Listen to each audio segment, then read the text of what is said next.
Jean-François Pé, bonjour. Bonjour. Jean-François, vous êtes le président de la FNIM et votre successeur va être élu demain, vendredi 13. Qu'est-ce que vous lui donnez comme conseil?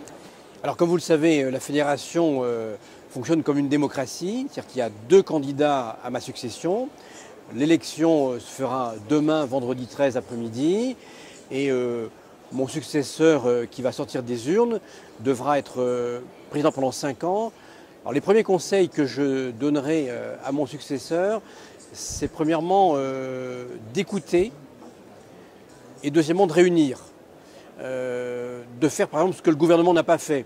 Écouter les professionnels pour après prendre des bonnes décisions. Donc écouter puis réunir parce que la profession a toujours besoin d'être réunie, pour être mieux entendue. Et parce que en comprenant les besoins, les impératifs des uns et des autres, on est beaucoup plus efficient à trouver des solutions. Et puis mon successeur, je lui dirais aussi délègue. Délègue, ne fais pas tout pour garder de l'énergie.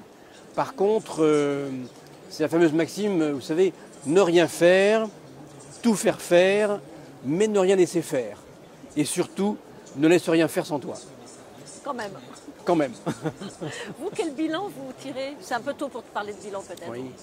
Oui, enfin un bilan. Qu'est-ce que ça vous a apporté cette expérience de président? Alors d'abord, une expérience de 5 ans en tant que président de la fédération, ça transforme un homme, hein, ça le transforme dans sa vision des choses, ça le transforme sur ses certitudes, dans sa vie de tous les jours, ça a une incidence sur la vie personnelle et surtout ça m'a apporté plein d'amitié, partout.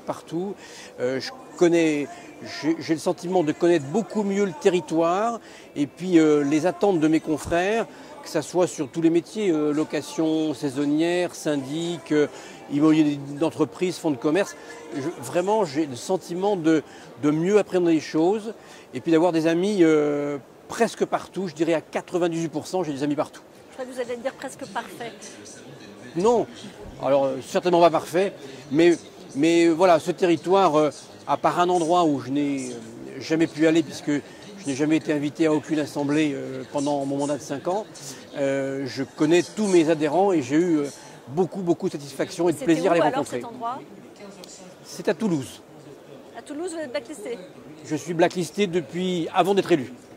Et physiquement, est-ce que c'était difficile de tenir ce rythme? Oui. Physiquement, c'est difficile parce que d'abord, l'agenda est hyper rempli. C'est journalistes, politiques, réunions, aller sur le terrain, voir les confrères, les différents métiers, les problématiques, l'actualité qui tombe, être tout le temps prêt, être en réaction, ça prend des décisions. Donc c'est rempli.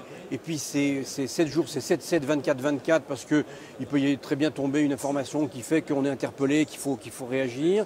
Il faut lire régulièrement. C'est passionnant. On a vraiment l'impression d'entrer dans une vie qui est trépidante. Hein.